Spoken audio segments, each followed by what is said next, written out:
before we start, I'm going to take a little bit of housekeeping. This presentation is for information purposes only. I am not here to give you any advice. But any information, all the information is based really on my personal story. There's a little bit of clinical and scientific data, and I'm pretty sure that those resources are reliable. The views expressed are simply my opinion, and I don't have any financial disclosures, but I am a recent graduate, so there's a tip jar at the back table. So my name is Denise Cuillo, and I am a 30-year paramedic. I've been serving the last 10 years as a critical care flight paramedic for Mercy Flight in Western New York. That's where I met Wendy, and if you don't know Wendy Thompson, she was a badass flight nurse, and I had the pleasure of working with her. I originally was hired at Mercy Flight to be their director of education and QA, and I stepped down from that, just the administrative duties a few years ago, to finish my education, and I'm a recent graduate of DuVille University. I'm also an associate professor of emergency medical services at Erie Community College in Western New York, where I've been teaching for about 27 years. So that should qualify me to teach something here, right? But what I'm here, the reason I'm here is because I'm a junkie. I'm a drug addict. I've been clean for 22 years, 1 month, and 10 days, but it's covered, right?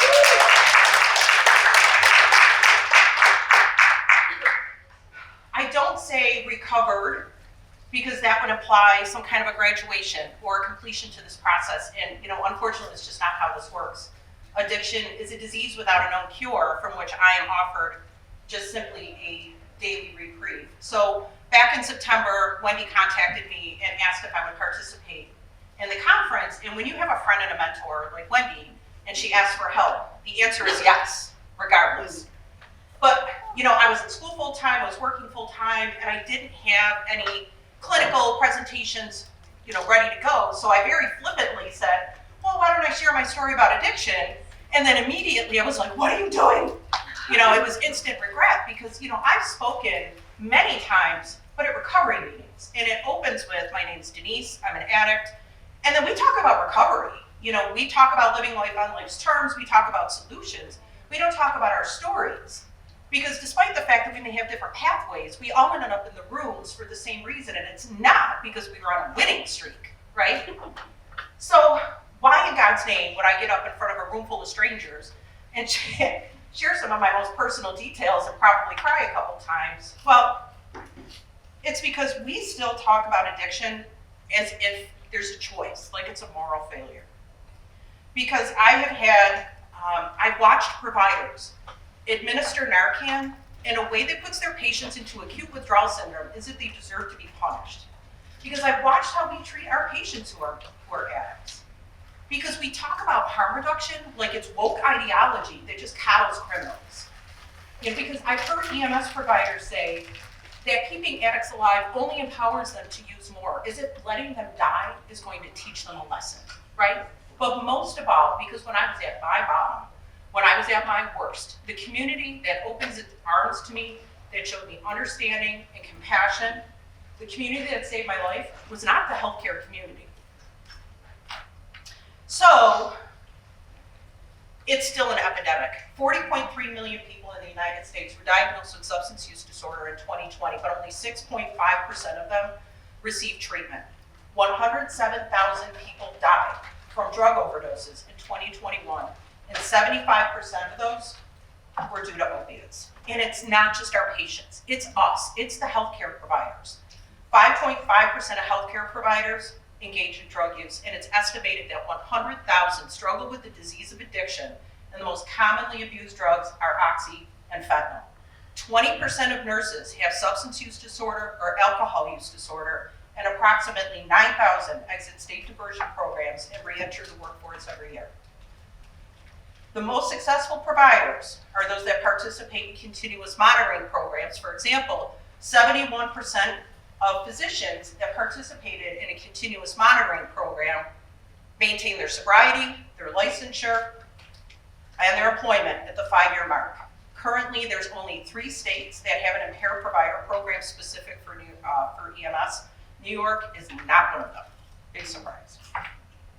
So my hope is that through sharing the emotional, social, and psychological experiences and challenges that I face, by sharing my story, I can provide some insight into the disease of addiction, and we can open our minds to the complexities of recovery, including relapses and support systems.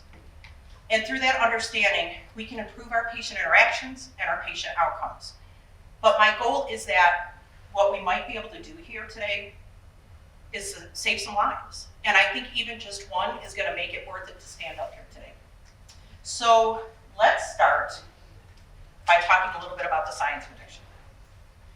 The Diagnostic and Statistic Manual of Mental Disorders, affectionately known as the DSM-5, classifies substance use disorder as a spectrum, with addiction being its most severe presentation.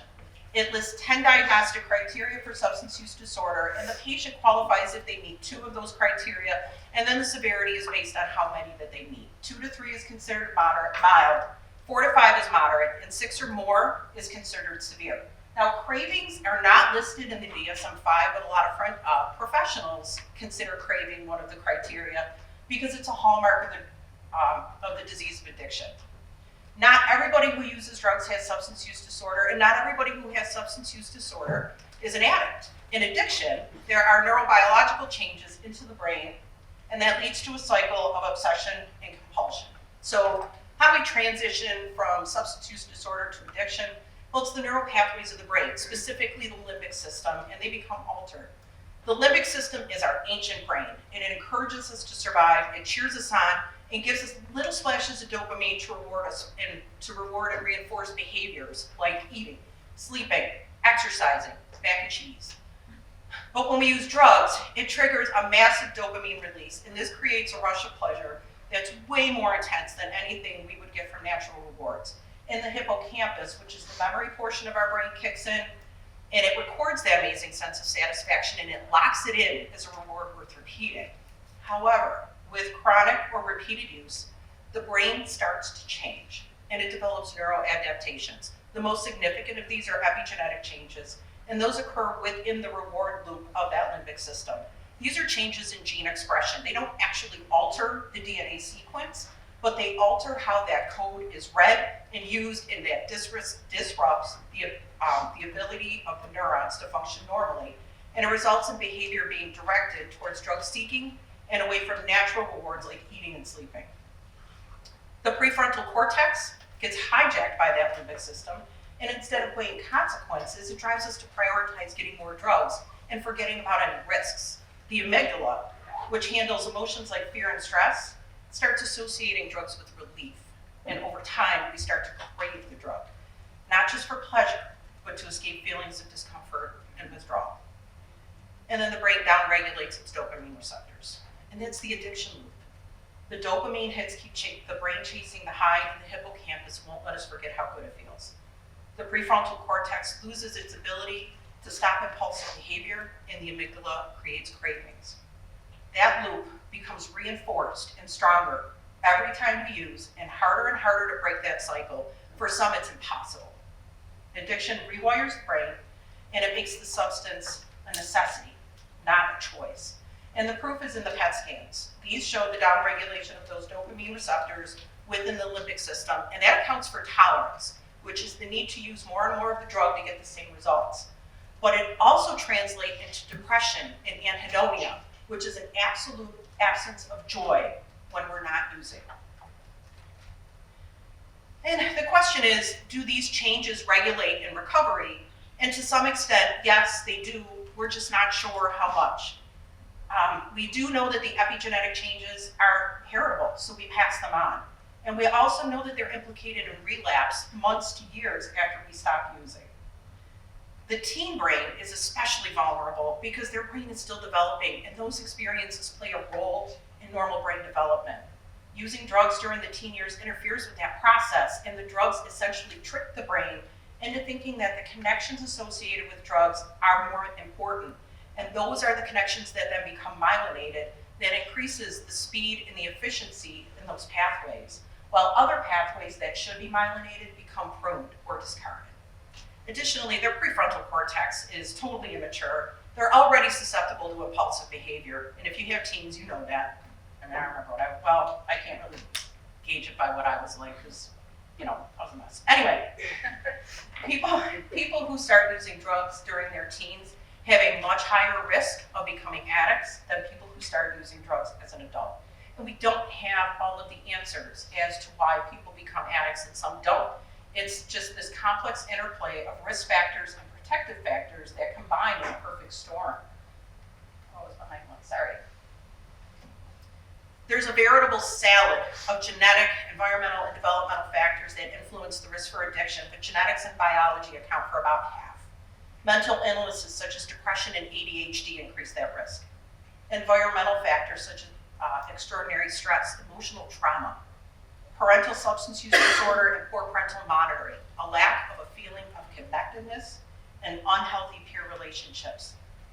But what protects us are things like strong family and community bonds, strong parental engagement and positive peer relationships, decreased substance accessibility, and the social determinants of health, such as economic stability, safe housing, access to healthcare, education. These are protective factors. And I'm gonna be honest, I could sit here and I could talk to you about, I could dork out about the science and the public health aspect, because really what I'm trying to do right now is avoid talking about me. Any other time I'd love to talk about me, but not this. Okay, so my story, the simple answer would be this. My home environment was, and it created a child who became an adult who was the end. In recovery, we're taught that the disease of addiction is a feeling disease, and it's a disease of the emotions. Negative emotions are both the cause and the consequence of addiction. Negative emotions are both the cause and the consequence of addiction. A million different addicts can stand up here and tell you a million different stories, but somewhere in that story, two feelings are going to appear, and it's loneliness and isolation. And for me, those are old familiar friends that I try to avoid, but sometimes they still visit. If I use one word to describe my childhood, it would be trauma. Addiction, mental illness, and alcoholism were so prevalent in my family, and along with all of the sick family dynamics that they bring with them. So it's no coincidence that I became a sad, very needy kid. If my parents were looking for low maintenance, and I guarantee you that they were, they didn't get it. I was not easy to love. Happy, joyous, and free are not words I would use to describe me as a child, absolutely not as an adolescent, and not as an adult, at least not until I got clean. I could be in a room full of people and feel totally disconnected and alone. My self-worth was dependent on how others judged me because I had a lack of self-love, self-esteem, and self-acceptance. And I was very me-driven and self-centered, which frequently engaged in attention-seeking behavior. And I spent most of my life searching for validation for that person, place, or thing that was going to fill this void, that was going to fix me. But of course, that's not going to happen because that's an inside job. I was smoking cigarettes at 11, I was drinking alcohol at 12, and I started smoking pot at about the same time. And at first, I enjoyed drinking and getting high, but I didn't have an off button like other people did. Like even my drinking wasn't social.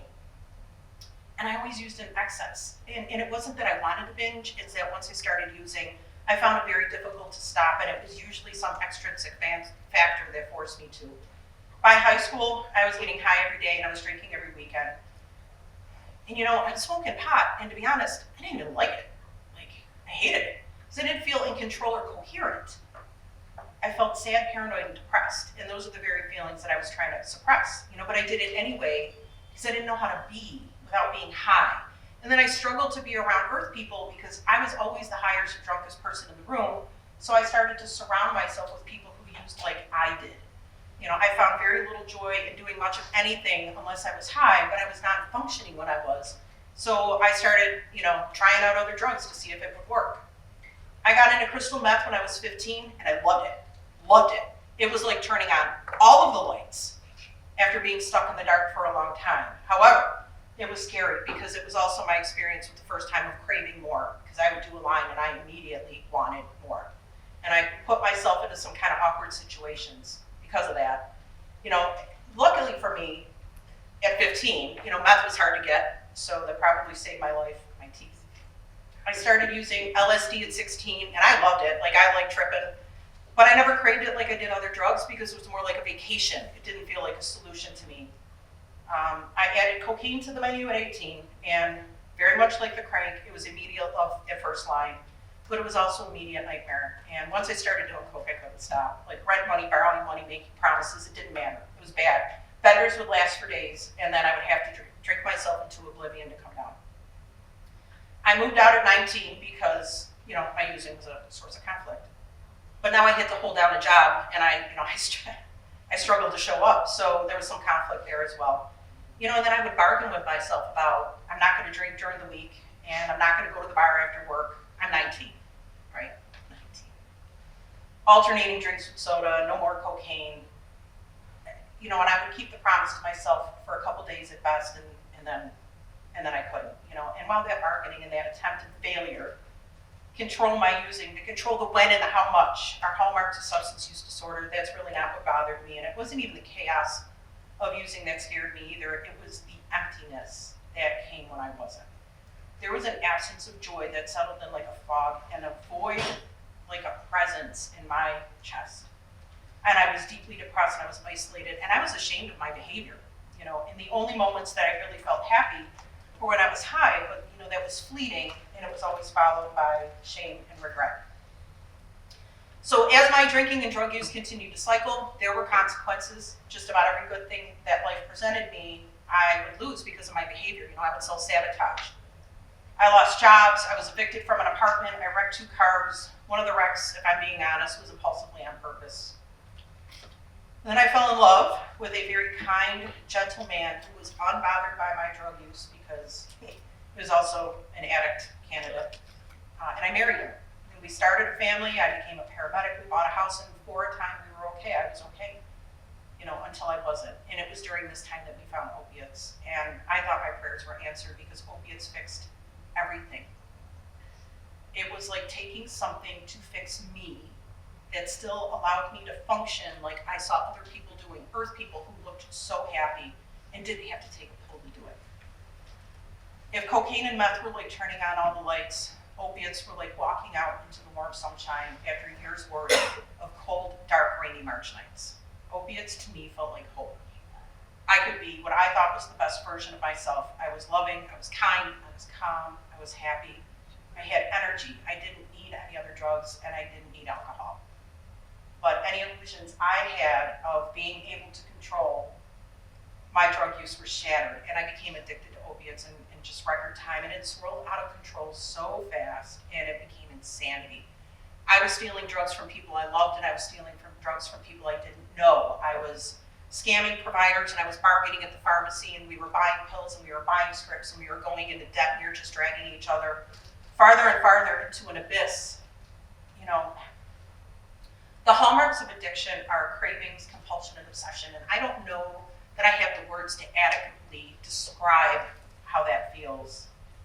Craving is an intense desire. It's physical, it's emotional at the same time. You can feel it, you can literally taste it. Compulsion is the inability to stop yourself even though you know it's wrong, it's harmful. It's like being held hostage in your own brain while somebody else drives your body around doing things that you don't want to do, that you know are wrong, go against every moral fiber of your being, and being powerless to stop, screaming and being powerless to stop.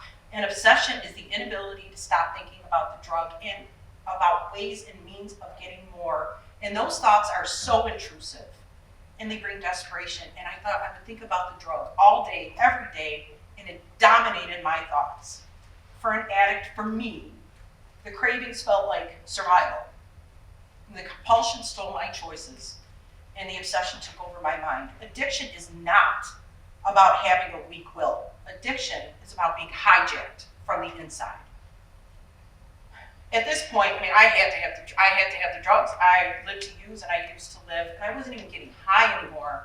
I was just getting right. I was getting not sick. I was just trying to survive.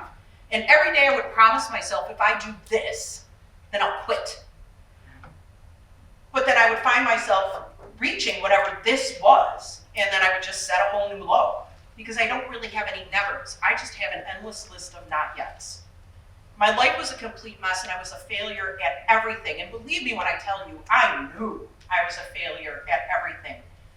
But somehow I believed that I was using because my life was unbearable. It never occurred to me that my life was unbearable because I was using. I risked everything. I would have given up everything to stop feeling the way I was feeling, and I didn't know the reason I was feeling that way was me. It was in fact me making me feel that way. Negative emotions are both the cause and the consequence of drug addiction.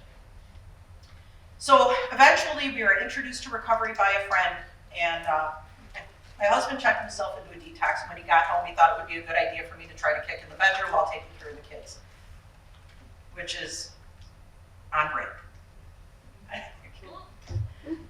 Nobody was more surprised than I that it was a disaster.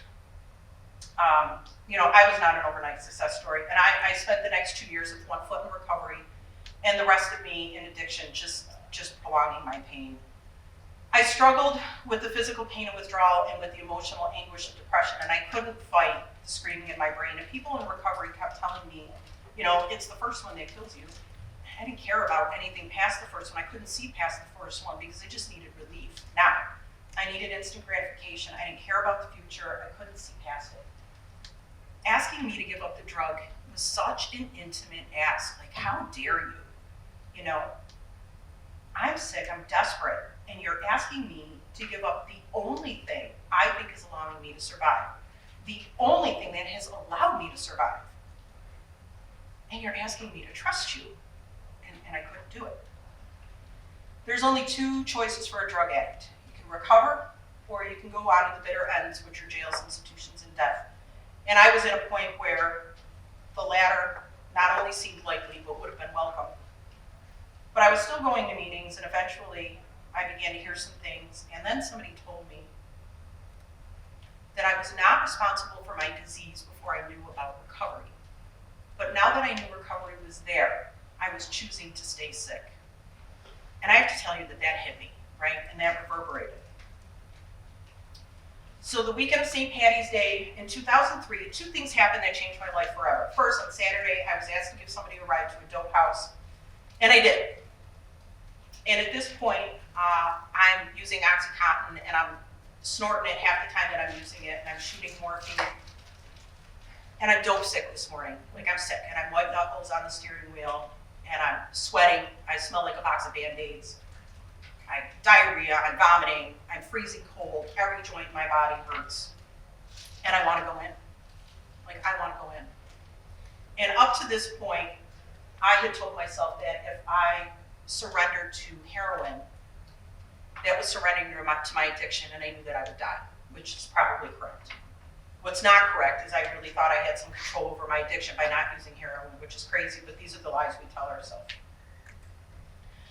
But I must have wanted to live because the real me, right, that hostage in the back of my head was screaming, and I kept thinking about my kids. And at the time, they were 2.5, and they were 4, and they were 7. As much I loved, I knew I was failing. I knew I was failing them.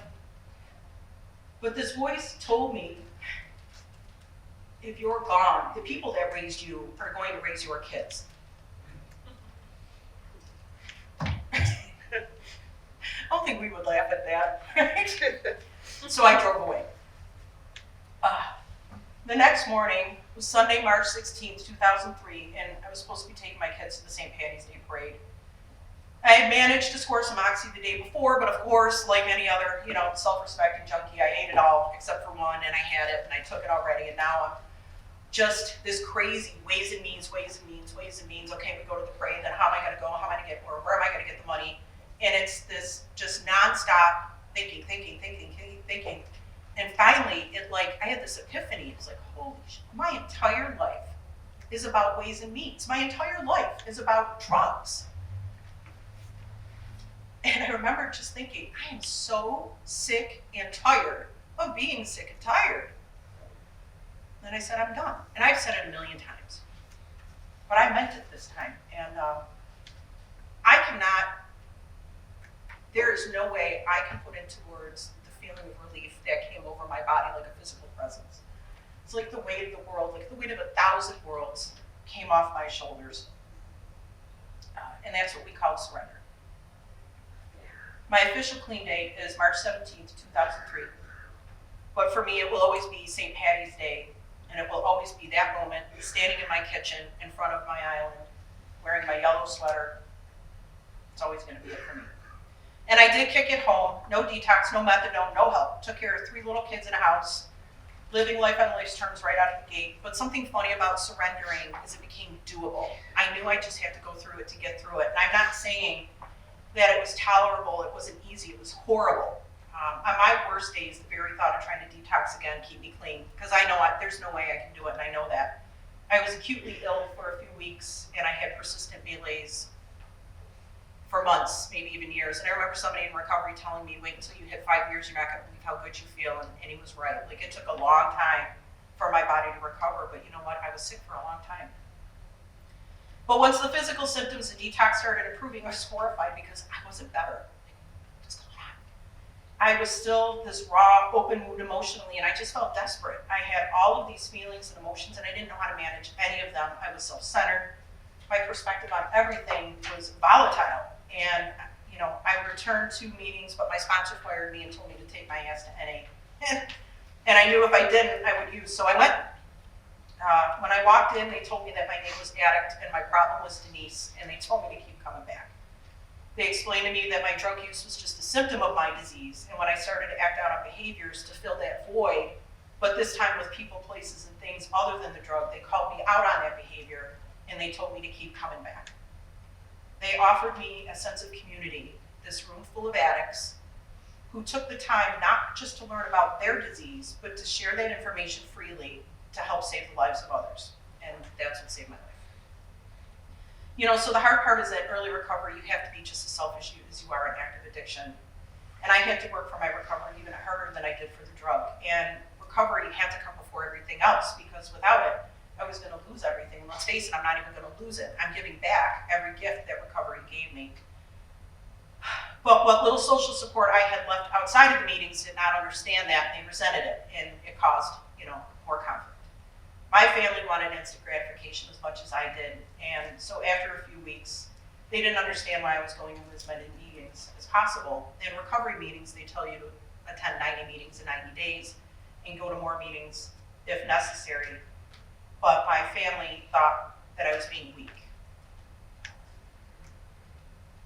And I purposely don't talk about being a mom or about my kids because it's really personal and it's painful. And it's not totally my story to tell, right? So it would be unfair. But I will tell you that I believe that being a woman, being a mother, introduces layers of complications to both addiction and recovery that men just don't face. My family used everything they could to manipulate me when I was using and when I was trying to get clean, especially my kids. I mean, of course they did. They were as desperate as I was, you know.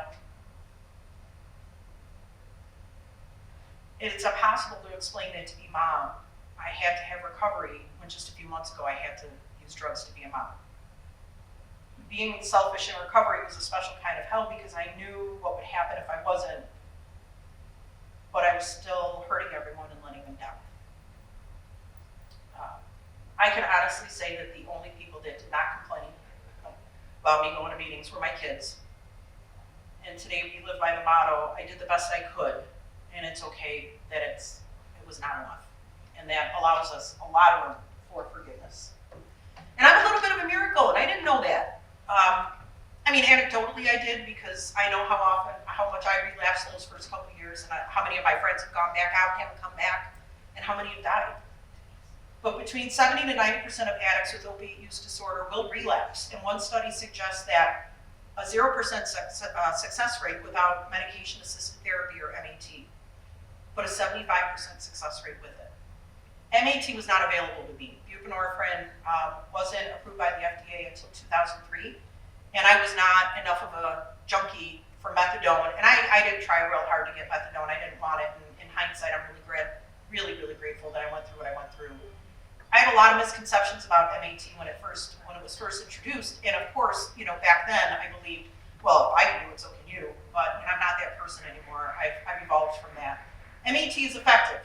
It combines medication for opiate use disorder with behavioral therapy and counseling, and it is much more effective than when just medications are used as a standalone therapy. I don't have a lot of experience with it, not personally, not anecdotally, and not clinically. But there's a theory that I prescribe to, and that is the only addict who cannot recover from the disease of addiction is a dead addict. And if MAT keeps addicts alive and clean, then everything else is possible. Today, only about 25% of the adults in the United States receive MAT for their opiate use disorder. Okay, so I've been working part-time intermittently, and at one point I was fired because I was unable to fulfill my part-time requirements, which was a blessing because I was starting to use at work and I was diverting. And at best, I would have been arrested and lost my certification, but really at worst, I would have caused harm to a patient. But when my marriage fell apart, with just a little bit over a year clean, I went back to work full time. Of course, there's some concern. Being a paramedic is not an easy job. 36% of us suffer from depression and more than 20% suffer from PTSD. 40% of EMS providers report substance abuse. But you know what? This job couldn't break me. I came here broken. And working as a paramedic allowed me to step outside of my self-centeredness and help someone else. And I found that to be incredibly therapeutic. This job was the one thing I was successful at. There were times where I went to work because at least there I was competent. There was nothing easy about being a single mom and working as a paramedic. I didn't make enough to support us, so I took extra teaching shifts, and I essentially worked 2 full-time jobs to support my kids, and I still remained active in my recovery, and I participated in the lives of my kids who were super active, and it was chaotic, but the more I worked on my recovery, the better I became as a parent, as a provider, and as a person. So did I ever ask for help? And I think that that's a really complicated question because I don't know that I would have known what to ask for. I mean, my parents did the best that they could, but they were not well mentally. And they had a lot of things on their plate. I am not their sickest kid by far. And I truly believe that if they had known better, they would have done better. We attended some family counseling due to some of the other issues, but it was focused on those issues. And I was a manipulator. I was a master at telling them what they wanted to hear. I was in individual counseling for a while from like 18 to 21, but trauma-informed care was just being developed. And my counselor was really preoccupied with my using and not with the feelings that caused it. Or maybe he would have gotten there and I was just incapable of participating. But eventually the people that I loved the most became the people that I hurt the most, and then they became the people who hurt me the most. And to them I was a moral failure, a thief, and a junkie. As far as healthcare providers, once I became addicted to opiates, of course I was manipulating providers. That's what we do, right? And I was young, and I was attractive, and I was a mom with 3 kids and a good story about back pain. But once they realized I was a fraud, they took it very personally.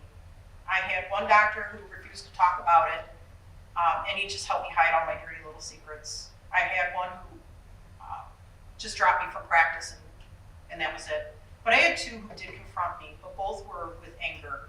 One physically escorted me out of his office while very loudly humiliating me in front of the office staff and in front of everybody in the waiting room. And the other told me that I was a drug seeker faking back pain. True. But he told me I was a junkie and told me to get out.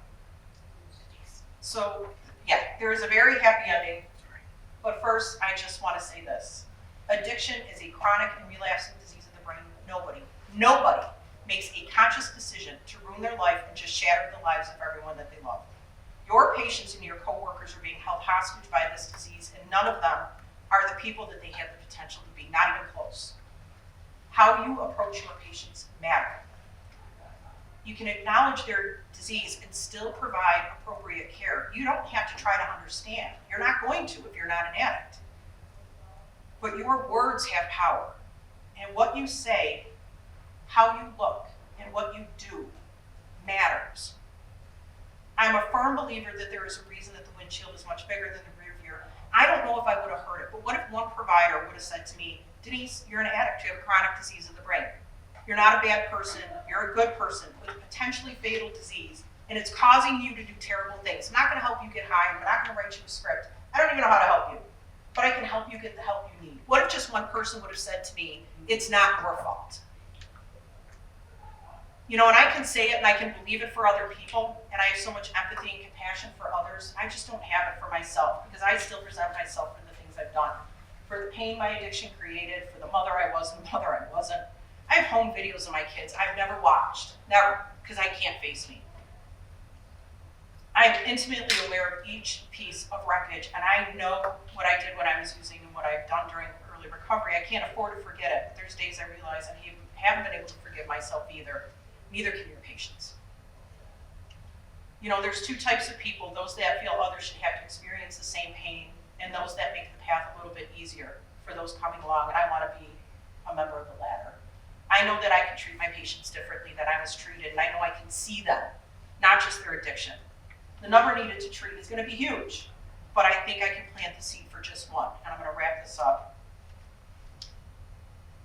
with some happiness. Let's finish this story. Okay, we're going to start from recovery. In 2003, I got clean. In 2005, I went back to work as a paramedic and as a teacher full-time, and I ended up getting a divorce. In 2006, I quit smoking, and that's a whole different story. In 2015, I was offered a job at Mercy Flight to be their Director of Education QA, and also to fulfill my career goal of being a flight paramedic.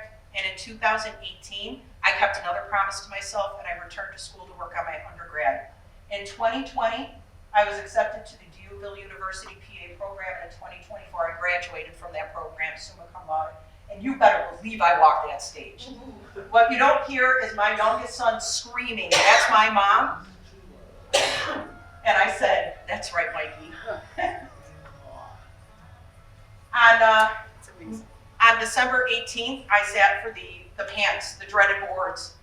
And on December 24th, Christmas Eve, I found out that I passed my boards. And on Tuesday of next week, on May 6th, 2025, I'm going to start my new career in emergency medicine. There's a chapter in the NA text. It's chapter 8, and it's titled, "We Do Recover." And in this chapter, there are a few passages that I cherish. And the first one says, "We have found hope. We can learn to function in the world in which we live, and we can find meaning and purpose in life and be rescued from insanity, depravity, and death." But my favorite passage simply states, "Lost dreams awaken and new possibilities arise." And this is my life today. You know, now they climb mountains with me. It's not perfect. I'm not perfect. There's always going to be opportunities for growth and forward movement. I'm so grateful to be recovering. I'm grateful to my daughter that she turned 30 a couple days ago. Thank you. You don't look very so. But you know, she honestly, she is the unsung hero in my story, and I'm always willing to be my plus one. I'm grateful to groups such as you that take the time to listen, and I can't thank you all enough for attending tonight. Now, my specific work is in nursing with addiction, and I work for SPAN, which stands for State Peer Assistance for Nurses. I feel bad there's nothing for the paramedics. I'm going to skip some of this because she did a great job covering it. So I want to talk to you about, and I think the point that Denise made is how substance abuse is compulsive. And, you know, I heard from nurses all the time, especially the ones that diverted, said, "I'm not going in there tomorrow, I'm not going to take anything." And they are driven to take something. So, you know, think about nursing. What do we go through as nurses? And think about the stress, and especially having worked the ER, especially working with the ED nurses, and the trauma and COVID made such a big impact in addiction. We figured pre-COVID it was 1 in 7 nurses had some type of addiction. Post-COVID, 1 in 5. And that can be anything from gambling. I had one nurse that was gambling, so she was working extra, so she was diverting opiates. And then she got caught, and then she got into alcohol. So this, you know, and I talk to them all the time about cross addiction. I think this is a startling thing, because what's the first thing we do when we have a bad day at work? Oh, let's go out for a drink. Women who have more than 3 drinks on a day or more than 7 drinks a week is considered high alcohol consumption. So I think sometimes we don't even think about what we're doing. Stress factors. You know, the ones that, and I want you to think about nurses that maybe fit this description. Oh, I'll go pass your meds for your patients. I'll come in early. I'll I'll work extra. People who consume alcohol, on the other hand, are like, I gotta get out of here because they're starting to withdraw. So some of the things you want to think about is these kinds of signs and symptoms. Now, behavioral symptoms, these are things you might see. And I don't think nurses are bad if they divert. I think what happens is, again, this compulsion really pushes them into, they have a loss of control. Now, the problem with nurses is we are very judgmental of other nurses. And what I find is they see addiction as a weak character, and Denise talked about that, versus if we understood it was chronic illness, I think we'd have a little more compassion. So if I go and let's say I'm diabetic and I get my blood sugar jacked up, I have to take days off. Oh, that's okay. An addict, they don't get the same kind of compassion. So what we are trying to do is to really reduce the stigma that goes with addiction. And the job of our organization is to retain these nurses in the work environment. I don't know about any about you. There is not one hospital I'm in contact with that says, it's okay. We lose, 5 nurses from addiction, because what they used to do is terminate them. So we think, and you know what this is. I tell the people in my groups, they should go work for Pixis to figure out all the ways so they can't override it. I'm like stupid when it comes to handling, how to override or how to get stuff out. But I'm telling you, people who have that need will figure that out. So what happens if you get caught? Well, the first thing that should happen is people are compassionate. They call to you, what's going on? I had a nurse actually in the Rochester area who was diverting for months. Her peers never reported her. And that traveler came in. Traveler reported her because there were funny things going on. And she ended up losing her job. Now that part I'll talk about. But within 2 weeks of her losing her position, she said to me, I'm kind of grateful she did that because I probably would be dead. And Denise talked about it. Addiction just escalates. It'll go to other drugs. They're always chasing that high. And she said, I would be dead. And she wanted to write a thank you note to that traveler for doing what she did. So the one thing, and I go to nursing schools and I go, don't look at it as ratting someone out. Look at it as you might save their life. And that's the truth. Suicide rate is up in nursing. I've had a couple suicides in nurses in the Rochester area. It's tragic. It's tragic. My best friend committed suicide over her alcoholism. And that's really what got me started in this whole area of addiction. So think about it. So what's supposed to happen is the agency is to report you to the Office of Professional Discipline. We get our license from them. From that point on, someone should tell somebody about SPAN. The problem is HR changes. Those HR employees change, I think, as frequently as some people change their underwear. I work at PR too, so. One area I've worked with is labor reps because I don't think the nurse should be terminated. I personally believe let's put them on medical leave because again, if it was a diabetic issue with me, they'd have no problem with that. But because it's an addiction, they think, oh, you're a bad nurse. They're not. They're usually some of the better nurses. So these are 3 things that you can get charged with as a nurse. Now, one thing is, what if I get a DWI? You are to self-report to Office of Professional Discipline. Most people say, it had nothing to do with work. Well, if they find out about it, and they will, you could lose your license. So I had a nurse who had a DWI in 2003. She got another one in 2018. In 2022, they suspended her license for the 03 incident. If you remember, every time we renew, we're supposed to say, have you had any trouble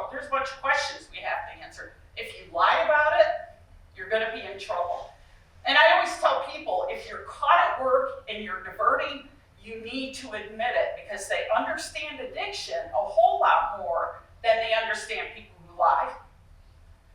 So what these are three charges you can get. By coming into SPAN, we can actually protect, well, it's not us, the professional assistance program. There is a program for nurses in New York State. They can protect you from 2 of those charges.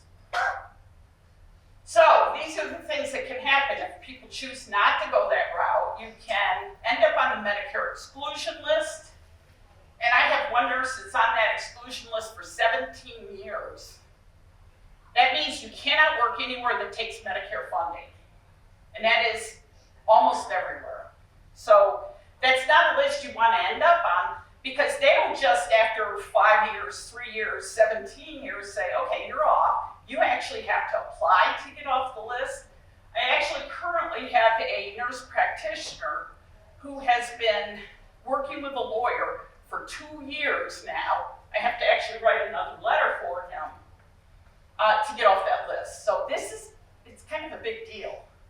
So you can get a criminal conviction. Now, I don't think that helps anything.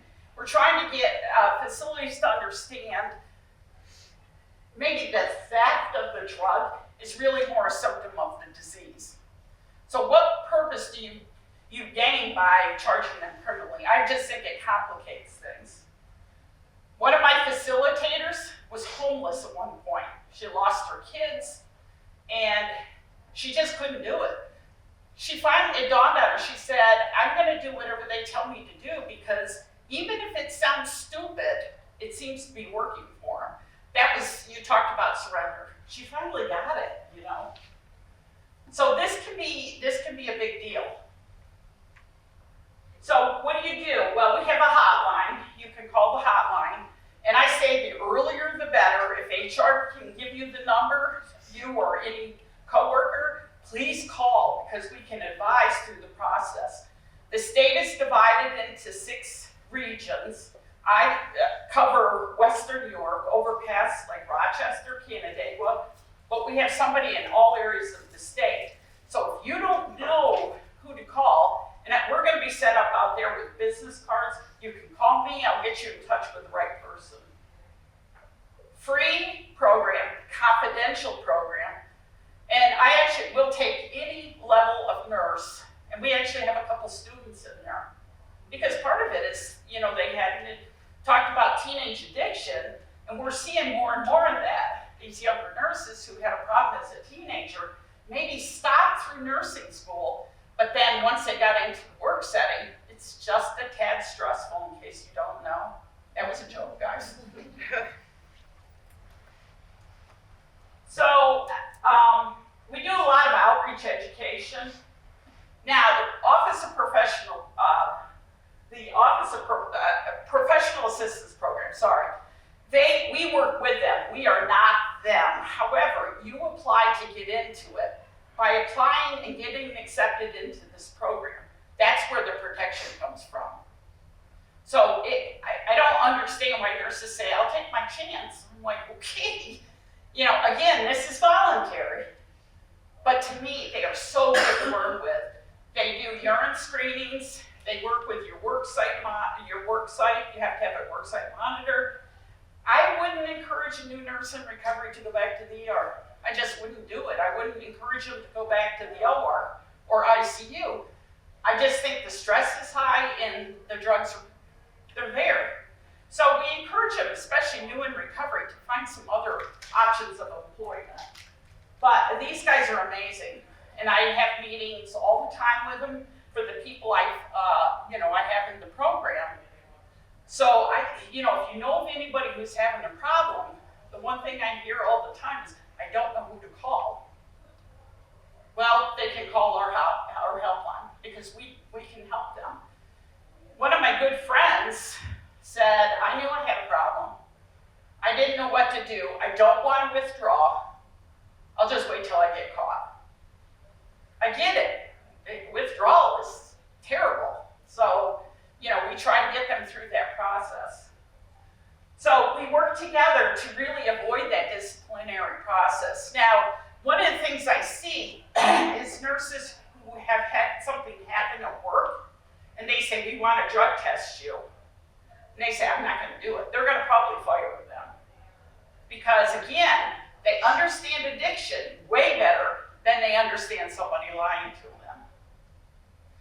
Now, I always talk about marijuana. Marijuana is legal in New York State. It is not legal federally. So I have heard some of the governmental facilities do test unemployment for marijuana. If you're positive, they probably won't hire you. Most facilities do not even test for it. So the one thing I say is, if you're caught and you're positive for marijuana, you are classified as impaired.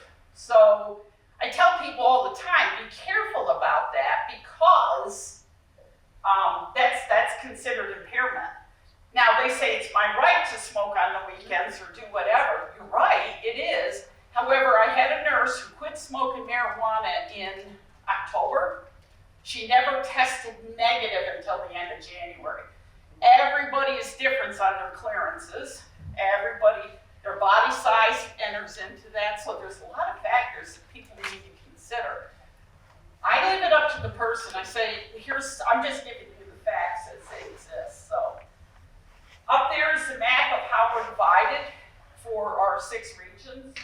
And we have a person in each region that can help you should you need help. So our hotline, you call in, they say, what county are you in?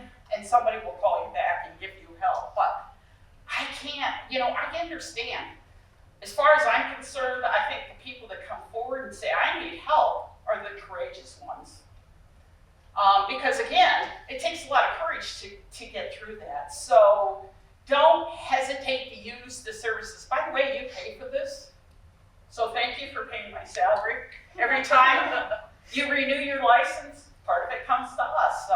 So anyway, I am going to be set up out there with a table for the rest of the conference. I'd be happy to talk to anybody. I just want to tell you, there is help.